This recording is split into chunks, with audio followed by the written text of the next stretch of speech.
Welcome, Thrivers! Whether you're new to minimalism or looking to refine your journey, Quit Clutter offers inspiration and guidance for everyone.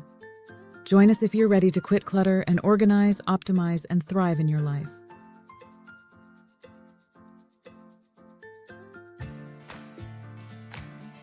Did you know that studies show we waste an average of 55 minutes a day just searching for things in cluttered spaces? Yeah, that's nearly an hour gone. Have you ever walked into your room and felt completely overwhelmed by the mess? It's like, where do I even start? Today, we're tackling something we all dread but totally need to do: decluttering my entire room before school starts. I know, right? Back to school is the perfect time to reset and refresh, and decluttering is such a crucial part of that. So let's dive in and get our spaces ready for the new school year.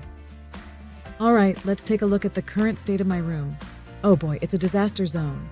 Clothes are strewn everywhere, books are piled up in random corners. Don't even get me started on the knickknacks that have taken over my desk. It's honestly affecting my productivity. I find it hard to focus with all this mess around me. It's like my brain is trying to wade through a swamp of clutter just to find a clear thought. Plus, walking into a messy room can totally kill my vibe. I need to change that before I hit those study books again. So here's the plan. I'm going to tackle this mess one step at a time.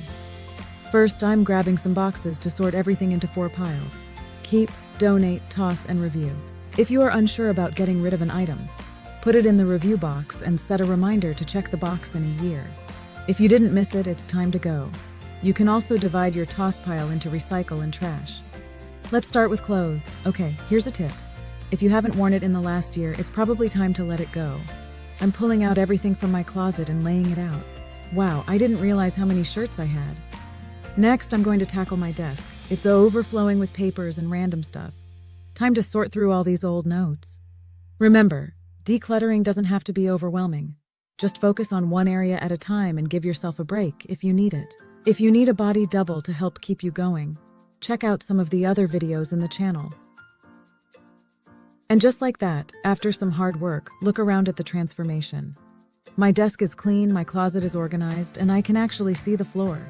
It feels so good to have everything in its place. Honestly, I can't believe how much lighter I feel. Decluttering really does wonders for your mental space.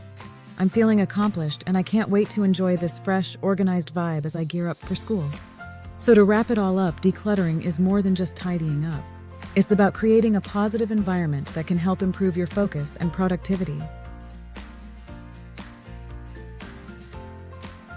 Trust me, having a clean space can do wonders for your mindset, especially as we head back to school. Just think about how much easier it'll be to study in a tidy room. Now I want to hear from you, Thrivers. Have you gone through a decluttering process recently? What tips do you have? Drop your experiences in the comments below.